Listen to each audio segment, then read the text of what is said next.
you hear me? Yes. I didn't plan this, but I just want to say that I also was one of the first people that Howard met when we came here.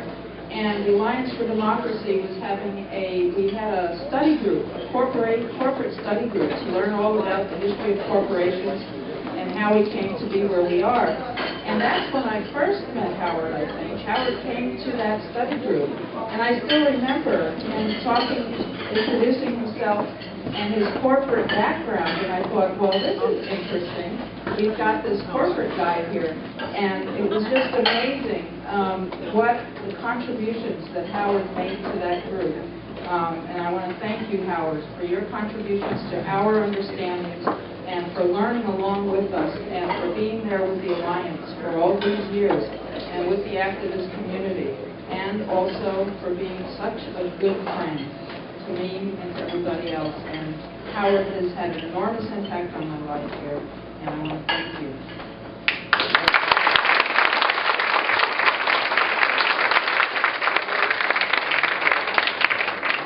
And Howard, as I approach, says, "No lies now."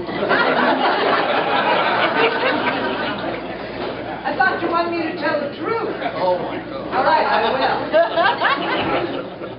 Howard's life is an exercise. It's an exercise in a life well lived. Louder? All right, louder now. Ah, can you? It's not turned on. Yes, Eat it, Linda says. That's what she's been saying for years. Yeah, that's what she's been saying for years. Oh, Linda. Right. I say Howard's life is an exercise in a life well lived. From when he started as a child, working for National Geographic first. I mean, that was his first job. Can you imagine working for National Geographic? All the way through his 95 years, he's done nothing in his life but become a better person each day, work hard to serve and create goodness in life, improve all of our lives, and do it kindly. He's one of the kindest men I've ever met, one of the most gentle men I'd ever met. I think he's a woman in disguise.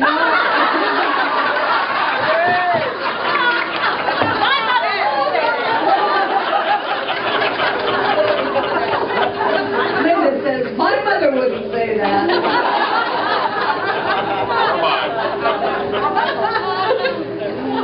Michael either. As you can see from the number of people in this hall, Howard is a friend, because it takes a friend to be a friend and to have friends. He is an incredible human being. I give you Howard on his 95th birthday.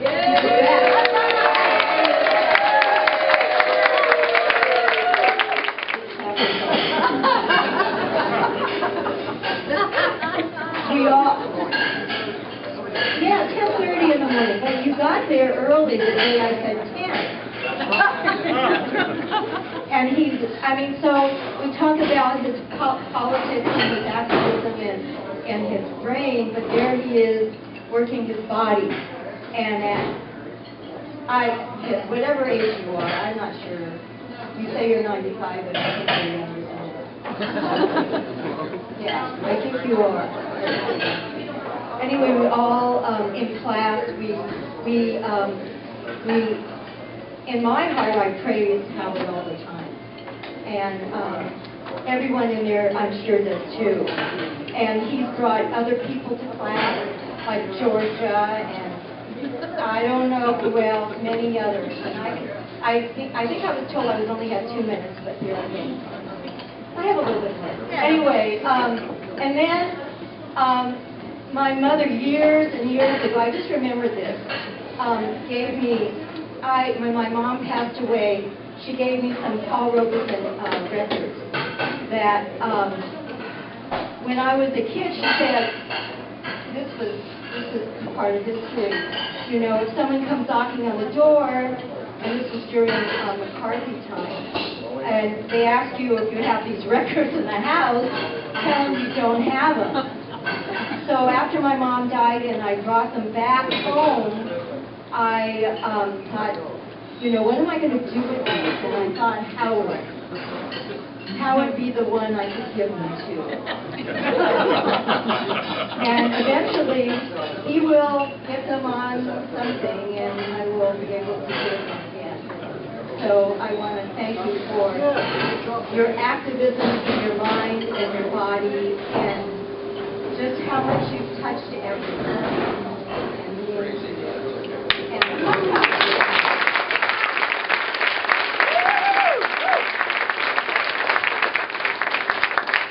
And now, more music with the Mendocino Women's Choir. Just return to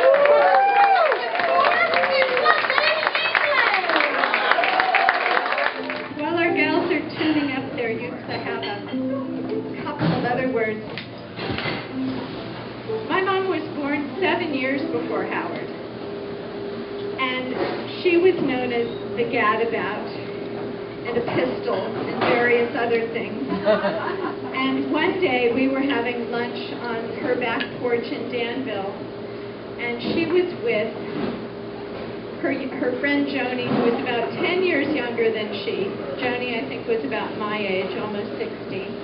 And then there was Mom. And then there was another woman who was 10 years older, and a woman who was 10 years older than that, who was a violin teacher, and who went on to become John Graham's coach. He now plays with the Juilliard Quartet. And the youngest was complaining about getting old and never wanting to get old, and she was bemoaning her fate. And the oldest woman in the room turned to her and said, "Joni, you must never dodder. You must learn how to careen properly."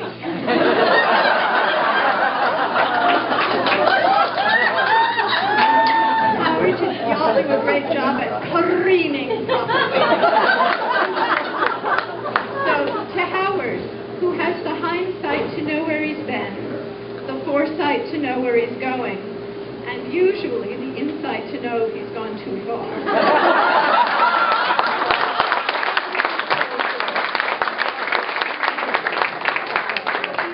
To her sing-along. Y'all join in.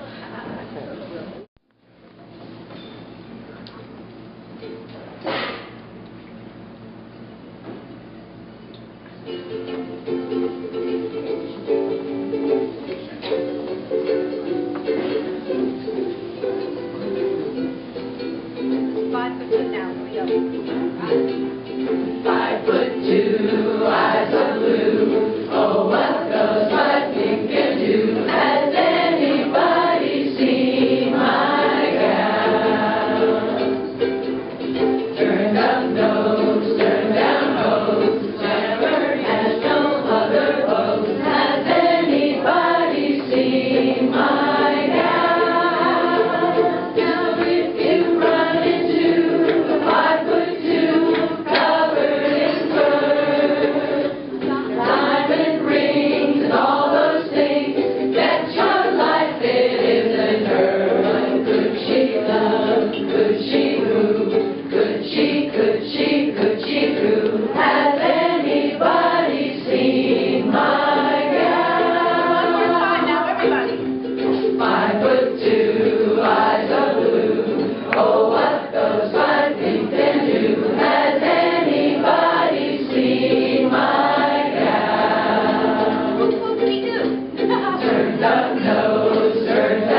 got to give a big shout out to Sol and his crew.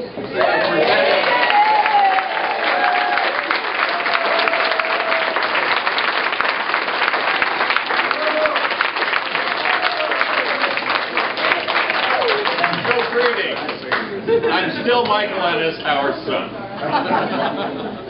Pop may be 95 today, but I've only known him for 60 years. So for me, the rest is hearsay. For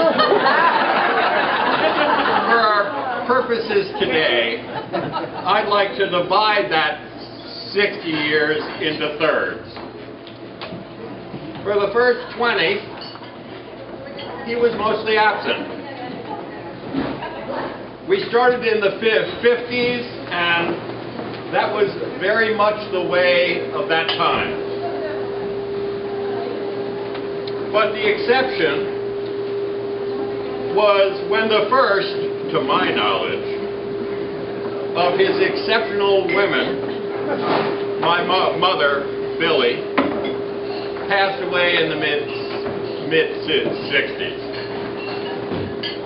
So we were stuck with each other a little for a bit, and he had the pleasure, or not, of being the subject of my first culinary experiments. Usually for breakfast. What was that, Pop? Why, that was garlic French toast with onion sauce. Did you like it? He was saved from that fate by another remarkable woman, Linda's mom, Marion. Yeah. He seems to have a talent for surrounding himself with remarkable women. Yeah. A trait I hope I've inherited. I think I have. It was in the second third, I was mostly absent. The exception was a few years I lived in Columbia County, New York with he and Marion, which for this city boy blossomed a connection to the land which serves me well today. But I was mostly absent, which I would regret, but for how I think it set the stage for the last third, which in many ways has been the best. If I had to speak of a great ability of my father's, aside from that talent for attracting talented women, which, although Marion left us a decade ago, continues unabated with Linda and a number of people I see at this front table, Mary Lou and Irene, and many I'm just meeting. If I had to signify a particular talent, it would be the ability found in maturity circumstances. There's been a lot of change in 95 years, and some see that as an obstacle to be fought over. But Pop somehow has gone, for example, from someone who disclaimed the telephone because it was too electric and impersonal, and swore that he would never have a computer. What's wrong with a typewriter?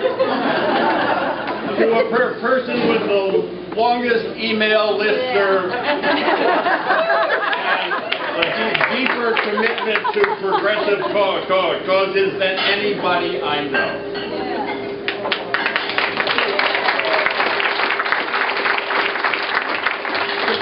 A story that illustrates both these talents.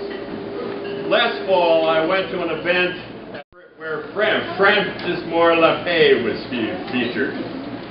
Pop asked me to extend greetings to Frankie, who he had met at an event here.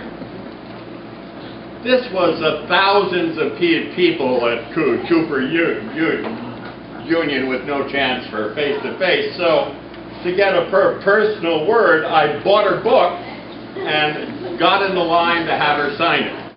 I said, "Hi, my name's Michael. I'm a soup kitchen chef here in New York, but I bring you greetings from my father in Fort Bragg, California." At which point she squealed. I can only describe it as that. Jumped up, cried, "Howard!" ran around the desk and threw herself into my arms.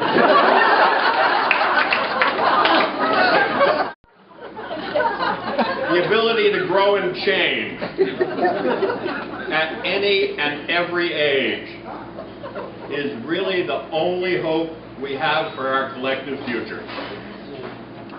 And my father, Howard Wesley Ennis Jr.,